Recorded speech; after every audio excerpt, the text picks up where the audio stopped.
بسم اللہ الرحمن الرحیم۔ السلام علیکم۔ جب سلطنت مغلیہ کا خورشید اقبال ڈوب چکا تھا اور سرحد سے لے کر متراش کے ساحل تک سارا ہندوستان انگریزی اقتدار کے زیر نگاہ تھا، لکھنؤ میں ایک انگریز کمشنر بحال کیا گیا۔ چونکہ اس وقت کی دفتری زبان فارسی تھی، اس لیے کمشنر کو فارسی زبان سیکھنے کی شدت سے ضرورت محسوس ہوئی، اور اس کے لیے لکھنؤ کے مشہور فارسی دان ملا سراج الدین کی خدمات حاصل کر لی گئیں۔ ملا جی روزانہ شام کو 4 بجے انگریز کمشنر کو ٹیوشن پڑھانے آتے تھے۔ موصوف عصر اور مغرب کی نماز کمشنر صاحب کی کوٹھی پر ادا کرتے۔ کمشنر کی ایک نوجوان لڑکی تھی، حسن و دلکشی کا وہ ایک مجسمہ تھی۔ ایک تو ماں باپ کی اکلوتی بیٹی، اس پر مزاج میں نفاست، طبیعت میں لطاف اور ناز و نعمت کی زندگی سارے خاندان کی راج دلاری بن گئی تھی۔ سیرت خصلت کے اعتبار سے بھی وہ نہایت پاک دینت، نیک سرشت اور شریف الطبع لڑکی تھی۔ شرم و حیا، علم و ہنر، ذہانت و دانائی اور متانت اور سنجیدگی میں دور دور اس کا کوئی جواب نہ تھا۔ سارا قبیلہ اس کے حسن اخلاق سے مسخر تھا۔ غیرت فطری ہی کا نتیجہ تھا کہ والدین کے اصرار کے باوجود بھی گرجا گھر نہیں جاتی تھی۔ سن شعور میں قدم رکھتے ہی اس نے باہر کی درسگاہ سے اپنا سلسلہ تعلیم منقطع کر لیا تھا، اور اب گھر پر ہی شریف معلمات کے ذریعے اس کی تعلیم کا بندوبست کر دیا گیا تھا۔ علوم و فنون کی مختلف شاخوں میں مہارت رکھنے والی معلمات اپنے وقت پر آتی تھیں اور سبق دے کر چلی جاتی تھیں۔ تدریس کا یہ سلسلہ صبح 8 بجے سے شام کے 4 بجے تک جاری رہتا تھا۔ ملا جی کو آتے ہوئے کئی مہینے گزر چکے تھے۔ کمشنر صاحب فارسی کی ابتدائی کتابیں ختم کر چکے تھے، اور اب حضرت سعدی رحمۃ اللہ علیہ کی گلستان چل رہی تھی۔ کہتے ہیں کہ ملا جی بہت خوش الحام قاری بھی تھے۔ جب مغرب کی نماز میں وہ جہار سے قرآن پڑھتے تو کمشنر صاحب کی پوری کوٹھی عالم قدس کے نغموں سے گونج اٹھتی تھی۔ ایک دن کمشنر صاحب کی صاحبزادی ٹھیک مغرب کے وقت اس کمرے کے قریب سے گزری جہاں ملا جی نماز پڑھ رہے تھے۔ قرآن مقدس کی آواز سن کر اس کے قدم اچانک رک گئے۔ چند ہی لمحے کے بعد وہ دروازے کے قریب آ کر کھڑی ہو گئی۔ قرآن کے سحر حلال سے دل کے گھائل ہونے میں ذرا بھی دیر نہ لگی۔ آنے واحد میں ایک طبیب و طاہر روح تجلیات قرآنی کی بارش میں شرابور ہو گئی۔ زندگی میں پہلی بار اس نغمہ حیا سے اس کے کان آشنا ہوئے تھے۔ ایک نامعلوم کیف سے وہ بے خود ہو گئی۔ عالم اشتیاق میں پھر وہ آگے بڑھی اور پردے کی اوڑ سے ملا جی کو ایک نظر دیکھا۔ نماز کی حیت عبادت دیکھ کر وہ حیرت میں ڈوب گئی۔ ہاتھ باندھ کر ساکت و مؤدب کھڑا رہنا، پھر سر نگوں ہو جانا، اور اس کے بعد ماتھا ٹیکنا، عجز و نیاز کی یہ ادائیں اس کی آنکھوں کے لیے اچنبے سے کم نہیں تھیں۔ اب سے پہلے اس کی آنکھوں نے یہ روح پرور مناظر کبھی نہیں دیکھے تھے۔ جب تک ملا جی نماز پڑھتے رہے وہ تصویر حیرت بنی دیکھتی رہی۔ نماز ختم ہو جانے کے بعد جب وہ واپس لوٹی تو جذبات کے سمندر میں ایک تلاطم سا تھا۔ دل از خود اندر سے کسی نامعلوم سمت کی طرف کھینچا جا رہا تھا۔ اس دن ساری رات وہ اپنے بستر پر کروٹیں بدلتی رہی۔ آیات قرآنی کا کیف اور نماز کی روحانی کشش ایک لمحے کے لیے بھی اس کے ذہن سے اوجھل نہیں ہوئی۔ وہ ساری رات یہ سوچتی رہی کہ شیریں نغموں کی سحر ترازی مسلم، لیکن قرآنی نغمے کا یہ اثر جس نے دل کے قصور کو تہ و بالا کر دیا، اسے صرف الحان آواز کا نتیجہ نہیں قرار دیا جا سکتا۔ یقیناً اس کے پیچھے کوئی ایسی حقیقت بول رہی ہے جس کا رشتہ روح انسانی کے ساتھ منسلک ہے۔ پھر وہ سوچتی ہے کہ اتنی آسانی سے دل کی تعمیر کا فیصلہ نہیں کیا جا سکتا۔ ہو نہ ہو یہ نماز بھی اسی عالم کی چیز ہے جہاں انسانی روحوں کا مزاج ڈھلتا ہے اور جہاں سے مانوی حیات کے چشموں کا دھارا پھوٹتا ہے۔ سوچتے سوچتے سحر ہو گئی، لیکن روحانی اضطراب کی آگ ویسے ہی سلگتی رہی۔ اسے اپنا حال خود اپنی سمجھ میں نہیں آ رہا تھا۔ صبح تو روحی دن نکلا، لیکن آج کتابوں میں جی نہیں لگ رہا تھا۔ سارا دن شام کی انتظار میں کٹا۔ حسب معمول عصر کے وقت ملا جی ٹیوشن پڑھانے کے لیے تشریف لائے۔ جو ہی ان کے قدم کی آہٹ سنی، فرتے شوق سے صاحبزادی کا دل اچھلنے لگا۔ بڑی مشکل سے سورج ڈوبا اور ملا جی مغرب کی نماز کے لیے کھڑے ہوئے۔ صاحبزادی قبل از وقت ہی پس پردہ کان لگائے کھڑی تھی۔ قرآن کی آواز کان میں پڑتے ہی دل کا حال بدلنے لگا۔ روح نغمہ جاوید کے کیف میں ڈوب گئی۔ آج دل ہی متاثر نہیں تھا بلکہ آنکھیں بھی اشک بار تھیں۔ کئی بار رومال سے بہتے ہوئے آنسو خشک کیے، لیکن چشمہ سیال کی طرح اس وقت تک سیلاب امٹتا رہا جب تک ملا جی نے نماز ختم نہیں کر لی۔ اسی عالم کرم میں کئی مہینے گزر گئے، خود ملا جی کو بھی اس کی خبر نہیں تھی۔ اس عرصے میں مسیحی گھرانے کی دوشیزہ نامعلوم طور پر اسلام سے بہت قریب ہو گئی تھی۔ نماز اور قرآن کے عشق نے اب اسے اس راستے پر لا کر کھڑا کر دیا تھا جو کسی بھی ورفتہ حال مسافر کو ذرا سی دیر میں مدینے تک پہنچا دیتا ہے۔ دوسرے لفظوں میں دل اس رسول کی غائبانہ عقیدت سے سرشار ہوتا جا رہا تھا جس نے دنیا کو قرآن اور نماز جیسی نعمت لازوال سے بہرہ اندوز کیا۔ وہ اکثر رات کی تنہائی میں سوچا کرتی تھی کہ جس رسول کے لائے ہوئے پیغام میں یہ کشش ہے، خود اس رسول میں کتنی کشش ہوگی۔ نازوں کی پلی ہوئی لاڈلی بیٹی روزانہ نئے کپڑے زیب تن کر کے باپ کو آداب کیا کرتی تھی۔ باپ کے دل کی شادابی اور روح کی آسودگی کا یہ سب سے بڑا ذریعہ تھا۔ آج وہ بڑی سج دھج کے آداب کرنے آئی تھی۔ آداب سے فارغ ہو کر مچلتے ہوئے ناز میں کہا، ابا جی ایک درخواست پیش کروں، قبول فرمائیے گا۔ باپ نے اجازت دی۔ بیٹی نے نگاہ نیچے کیے، جھجکتے ہوئے بڑی مشکل سے اتنے الفاظ ادا کیے کہ مجھے اجازت دیجیے کہ ملا جی سے میں فارسی کی تعلیم حاصل کر سکوں۔ باپ یہ سن کر مسکرا دیا اور بیٹی کو تھپکاتے ہوئے کہا، تمہیں اجازت ہی نہیں بلکہ تحسین و آفرین بھی ہے کہ تمہارے اندر حصول علم کا شوق جاگ اٹھا ہے۔ دوسرے دن ملا جی بعد نماز مغرب صاحبزادی کو بھی فارسی کی تعلیم دینے لگے۔ محنت و ذہانت نے تھوڑے ہی عرصے میں فارسی زبان سے اچھی طرح روشناس کر دیا۔ دوران تعلیم ایک دن صاحبزادی نے ملا جی سے کہا، اگر آپ کو زحمت نہ ہو تو پیغمبر اسلام کی سیرت پر چند کتابیں مجھے فراہم کر دیجیے۔ ملا جی کو اس عجیب و غریب فرمائش پر حیرت تو ضرور ہوئی لیکن وہ کچھ کہہ نہیں سکے۔ دوسرے دن چند مستند اور مفید کتابیں لا کر حوالے کر گئے۔ پیغمبر کی زندگی سے واقف ہونے کا موقع حاصل کر کے صاحبزادی کی مسرتوں کی کوئی انتہا نہیں تھی۔ جذبہ شوق کے عالم میں جب کتاب کا پہلا ورق کھولا اور کائنات کی سب سے معظم ترین ہستی کی زندگی کا مطالعہ شروع کیا، ورق ورق پر فضل و رحمت، جلال و جمال، عظمت و زیبائی، طہارت و تقدس، صبر و تحمل، جود و کرم، زہد و عبادت، فقر و اثار اور علم و حکمت کے مناظر دیکھ کر دل کی دنیا جگمگا اٹھی اور وہ کہنے لگی، اے محمد صلی اللہ علیہ وآلہ وسلم کے خدا وند، تو گواہ رہنا کہ مسیح سے نکل کر تجھ پر اور تیرے آخری رسول پر ایمان لاتی ہوں۔ اے اللہ، تیرے محبوب پیغمبر کا واسطہ میری آنے والی زندگی کو کفر کی یلغار سے محفوظ رکھنا۔ دل میں عشق محمدی صلی اللہ علیہ وآلہ وسلم کا چراغ جل چکا تھا۔ پچھلے پہر جو ہی آنکھ لگی، قسمت بیدار نے آواز دی۔ کوٹھی کے قریب ہی ایک مسجد تھی۔ جیسے ہی مؤذن نے اشہد ان لا الہ الا اللہ اور اشہد ان محمد الرسول اللہ کا کلمہ فضا میں نشر کیا، آنکھ کھل گئی۔ کلمہ اسلام سن کر دل بیتاب ہو گیا، ایمان کی امنگیں جاگ اٹھی۔ آج چہرہ بشاشت سے کھلا جا رہا تھا۔ حسن و دلکشی کی یہ نمایاں تجلی دیکھ کر ماں باپ کو بھی حیرت ضرور تھی۔ اس دن کافی انتظار کی زحمت اٹھانے کے بعد ملا جی تشریف لائے۔ نماز مغرب سے فراغت کے بعد صاحبزادی پڑھنے کے لیے حاضر ہوئیں۔ جو ہی چہرے پر نظر پڑی، ملا جی کی آنکھیں پھٹی کی پھٹی رہ گئیں۔ صاحبزادی نے کہا، حیرت نہ کیجیے، مجھے کلمہ پڑھا کر میرے اسلام پر گواہ بن جائیے، اور دیکھیے میں نے اپنا نام فاطمہ رکھ لیا ہے، آئندہ مجھے اسلام سے یاد کیجیے گا۔ ملا جی بہت کمزور دل آدمی تھے۔ بڑھاپے میں کمشنر صاحب کو پڑھانے کا جو موقع مل گیا تھا اسے وہ بہت غنیمت سمجھتے تھے۔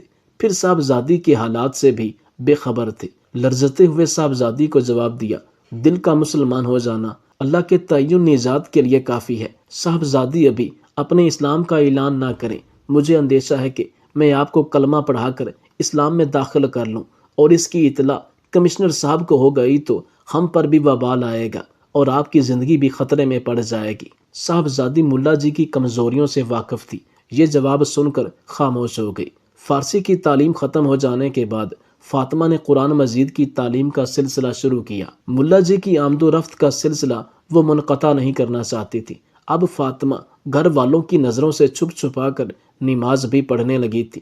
صبح کے وقت قرآن کریم کی تلاوت بھی کیا کرتی، چونکہ اس کے کمرے میں ابتدا ہی سے کسی کو داخل ہونے کی اجازت نہیں تھی، اس لیے اس کی زندگی کا اکثر حصہ سیغہ راز میں تھا۔ دل کے خاموش انقلاب کی والدین کو بھی خبر نہیں تھی، لیکن باطن کی تعمیر اور روحانی تقدیس کا اثر نامعلوم طور پر اس کے گرد و پیش میں نمایاں تھا۔ سب کے سو جانے کے بعد وہ اپنا کمرہ اندر سے بند کر کے عشاء کی نماز پڑھتی، نماز تہجد پڑھتی، تسبیح و تحلیل اور درود و سلام میں مشغول رہتی۔ ایک دن جب ملا جی پڑھانے آئے تو انہیں معلوم ہوا کہ صاحبزادی آج کچھ علیل ہیں۔ جو ہی واپس جانا چاہتے تھے کہ آیا نے اطلاع دی کہ صاحبزادی اپنے حجرہ خاص میں آپ کو بلا رہی ہیں۔ ملا جی ہمت کر کے حجرہ میں داخل ہوئے تو دیکھا فاطمہ بستر پر دراز تھی۔ قدم کی آہٹ پاتے ہی اٹھ کر بیٹھ گئی اور نہایت سرگوشی کے ساتھ ملا جی سے کہا، آپ کے احسانات سے میری گردن ہمیشہ بوجھل رہے گی کہ آپ کی وجہ سے مجھے ایمان نصیب ہوا اور حبیب خدا کی دولت عشق سے میری زندگی کیف و سرور کے ایک نئے عالم میں داخل ہوئی۔ اب میں روحانی قرب کی اس منزل میں ہوں جہاں ایک لمحے کے لیے بھی میرے سرکار میری آنکھوں سے اوجھل نہیں ہوتے۔ آثار و قرائن شہادت دے رہے ہیں کہ اب میں حیات کے آخری لمحے سے گزر رہی ہوں۔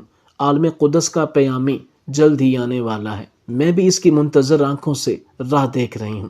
رخت سفر باندھ کر میں نے اپنی تیاری مکمل کر لی ہے۔ اب صرف ایک آرزو ہے جس کے لیے میں نے آپ کو اس وقت زحمت دی ہے۔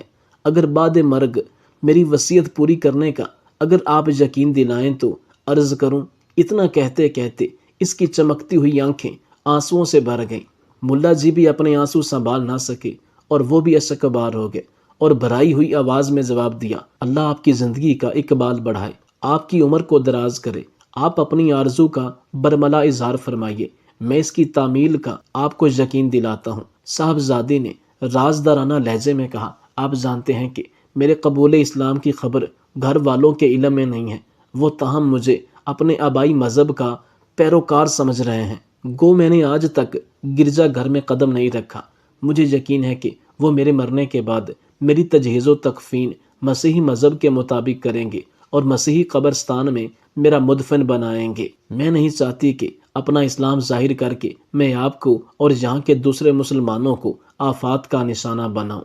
اس لیے میری مؤدبانہ گزارش ہے کہ بعد از مرگ جب وہ مجھے عیسائیوں کے قبرستان میں دفن کر دیں تو رات کے کسی حصے میں میرا تابوت نکال کر اسلامی طریقے کے مطابق مجھے کسی مسلمان قبرستان میں دفن کر دیں تاکہ اہل ایمان کے جوار میں رہ کر میری روح کو دائمی سکون حاصل ہو۔ ملا جی نے برستی ہوئی آنکھوں سے وصیت کی تعمیل کا یقین دلایا اور رخصت ہو گئے۔ اگلے دن صبح کے وقت سارے شہر میں کمشنر صاحب کی لاڈلی بیٹی کی وفات کی خبر بجلی کی طرح پھیل گئی تھی۔ ماں باپ کی حالت نہایت قابل رحم تھی۔ اکلوتی بیٹی کی مرگ ناگہاں ان کے لیے قیامت سے کم نہیں تھی۔ ماتم و فوغاں کے شور میں دوپہر کے وقت جنازہ اٹھا۔ عیسائی مذہب کے رسوم کے مطابق لاش ایک تابوت میں بند کر دی گئی تھی۔ جنازے کے بعد ساتھ ملا جی بھی بادیدہ پر نم چل رہے تھے۔ عیسائی قبرستان میں پہنچ کر تابوت کو ایک پختہ قبر میں اتارا گیا اور اوپر سنگ مرمر کی سیل رکھ کر قبر کا کھلا ہوا حصہ بند کر دیا گیا۔ دفن کیا۔ رسم ادا ہو جانے کے بعد لوگ قبرستان سے واپس لوٹ گئے۔ ملا جی اپنے ذہن میں قبر کا نشان اچھی طرح محفوظ کر کے سب کے بعد واپس ہوئے۔ سیدھے کمشنر صاحب کی کوٹھی پر پہنچے اور ڈبائی ہوئی آنکھوں سے آج کلمہ تعزیت کہہ کر گھر واپس چلے گئے۔ آج انہیں پوری رازداری کے ساتھ ایک اہم فریضہ سر انجام دینا تھا۔ اقدام اتنا سنگین تھا کہ ہر قدم پر خطرات کے اندیشے راہ میں آئے تھے۔ رات کی تنہائی میں لوگوں کی نظر سے بچ کر عیسائی قبرستان سے کسی لاش کو منتقل کرنا اتنا آسان کام نہیں تھا۔ حالات کی نزاکت سوچ کر ملا جی کانپ اٹھے، لیکن ایک مرنے والی سے کیے ہوئے وعدے کی تکمیل بھی ضروری تھی۔ ملا جی کا ضمیر اندر سے جاگ اٹھا تھا۔ آخر بسم اللہ پڑھ کر انہوں نے اس مہم کا آغاز کر ہی دیا۔ اپنے چند قابل اعتماد دوستوں کو گھر لے گئے اور شروع سے آخر تک ان سے سارا ماجرا بیان کیا۔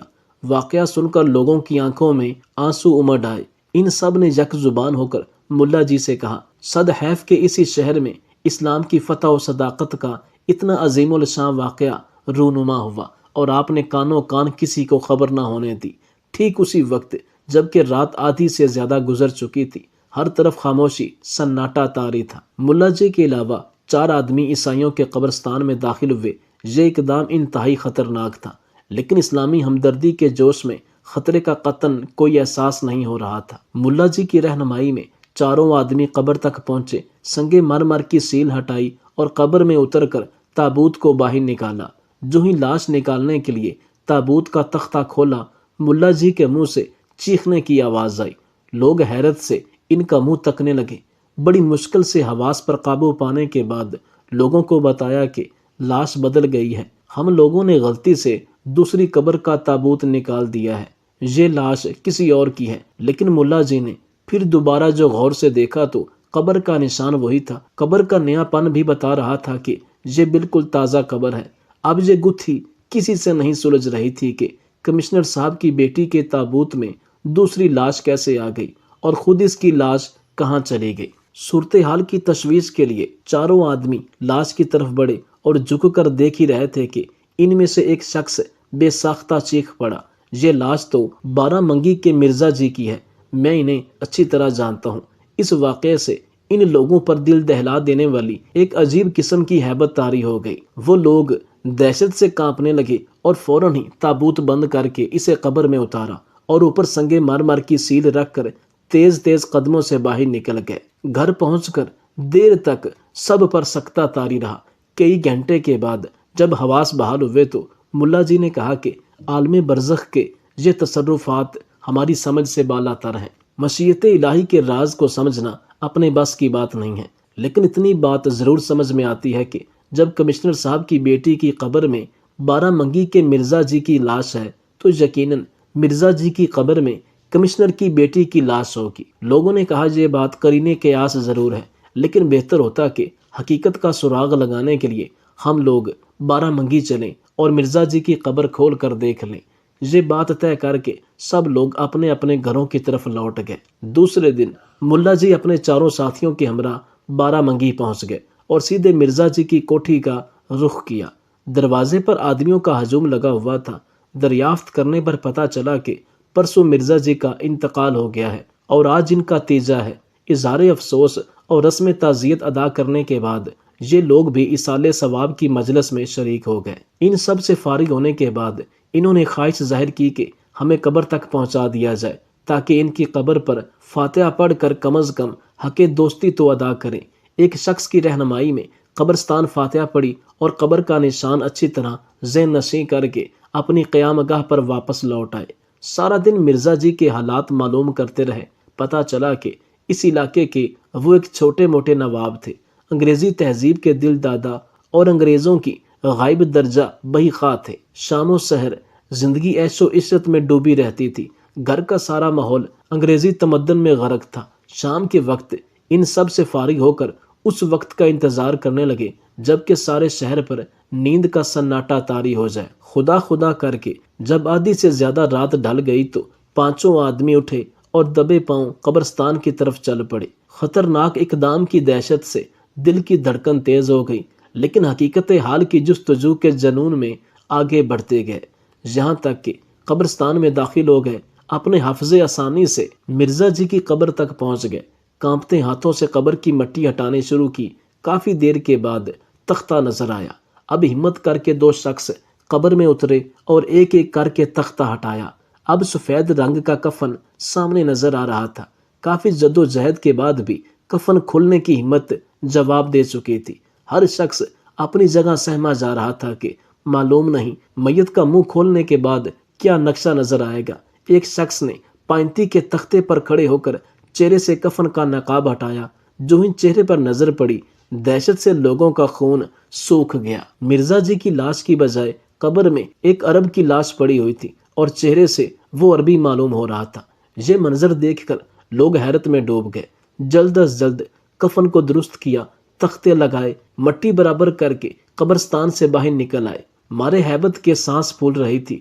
قیام گاہ پر پہنچ کر ایک ہولناک سی کیفیت سب پر طاری ہوئی۔ قدرت کا یہ عجیب و غریب تماشا سمجھ میں نہیں آ رہا تھا کہ آخر کمشنر کی لڑکی کی لاش کہاں غائب ہو گئی۔ نیند کچھ زیادہ گہری نہیں تھی، صرف پلک جھپکی تھی کہ ملا جی نے ایک نہایت حسین اور دلکش خواب دیکھا۔ وہی کمشنر صاحب کی بیٹی فاطمہ قرآن خلق کے جھرمٹ میں سامنے کھڑی مسکرا رہی ہے۔ قریب آ کر اس نے سلام کیا۔ عالم برزخ کی سرگزشت بیان کرتے ہوئے اس نے کہا، میری روح جب عالم بالا کی طرف لائی گئی تو رحمت الہی نے مجھے ڈھانپ لیا۔ سبحان اللہ۔ میرے کفن کا تار تار بارش نور پہ بھیگ گیا۔ سبحان اللہ۔ میرے گمان سے زیادہ رحمت الہی نے میری توقیر و اعزاز کا اہتمام فرمایا۔ حکم ہوا کہ میری لاش طیبہ کی سرزمین پر منتقل کر دی جائے۔ جس دن میری لاش عیسائیوں کے قبرستان میں دفن کی گئی تھی، اس دن 3 لاشیں اپنی اپنی قبروں سے منتقل کی گئیں۔ مدینہ میں ایک عرب سوداگر جسے ہندوستان بے حد پسند تھا، عرصہ قدیم سے اس کی آرزو تھی کہ وہ یہاں بود و با اختیار کرے۔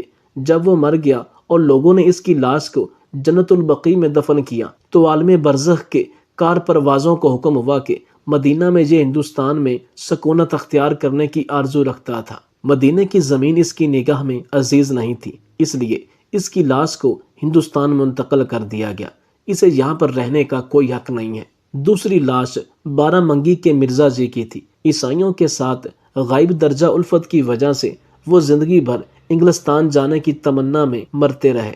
جب ان کی لاش دفن کی گئی تو حکم ہوا کہ اسلام سے ہو کر اس نے جس عیسائی قوم کے ساتھ زندگی کے دن گزارے ہیں، اسے اس قوم کے قبرستان میں منتقل کر دیا جائے۔ اموات مسلمین کے ساتھ اسے ہرگز نہیں رکھا جا سکتا۔ اپنا سلسلہ بیان جاری رکھتے ہوئے فاطمہ نے خواب میں ہی کہا کہ فرمان غیب کے مطابق مدینہ کے ہاتھا نور سے عرب کی لاش بارہ منگی کے شہر میں منتقل کی گئی اور اس کی خالی شدہ قبر میں میری لاش پہنچا دی گئی، اور مرزا جی کی لاش کو عیسائیوں کے قبرستان میں میری جگہ پر منتقل کر دیا گیا۔ فاطمہ نے کہا کہ عالم برزخ کے ان واقعات پر حیرت کی وجہ نہیں، موت کے بعد انسان اعتقاد اور عمل کا اثر اس کی برزخی زندگی پر یقیناً پڑتا ہے۔ میں واضح طور پر محسوس کر رہی ہوں کہ اس عالم میں کسی عمل کو بھی وہ اعزاز حاصل نہیں ہے جو اس کے رسول صلی اللہ علیہ وآلہ وسلم کو ہے۔ میری روحانی آسائش و تکریم کی ساری عظمندی اس کے رسول صلی اللہ علیہ وآلہ وسلم کا ہی صدقہ ہے۔ یہ حقیقت ہے کہ رحمت و کرم کی تسخیر کے لیے اس سے زیادہ نسخہ بنی نوع انسان کو اب تک میسر نہیں آ سکا۔ کاش خاندان گیتی کے رہنے والے اس راز کو سمجھ سکتے۔ اتنا کہنے کے بعد فاطمہ کی روح نگاہوں سے اوجھل ہو گئی۔ ملا جی کی جب آنکھ کھلی تو ان پر ایک رکت انگیز کیفیت آئی تھی۔ بار بار وہ سینہ پیٹتے تھے کہ میں نے فاطمہ کی قدر نہیں پہچانی۔ اس خواب نے غفلت کا سارا خمار اتار دیا۔ جس نے سنا دم بخود ہو کے رہ گیا۔ برزخ کے حالات پر لوگوں کا یقین تازہ ہو گیا۔ قبر کے بھیانک انجام سے لوگ ڈرنے لگے۔ کہتے ہیں کہ ان 5 آدمیوں پر چشمہ دید واقعات کا اتنا گہرا اثر پڑا کہ ان سب کی زندگی اچانک بدل گئی۔ وہ ترک دنیا کر کے یاد الہی میں مصروف ہو گئے۔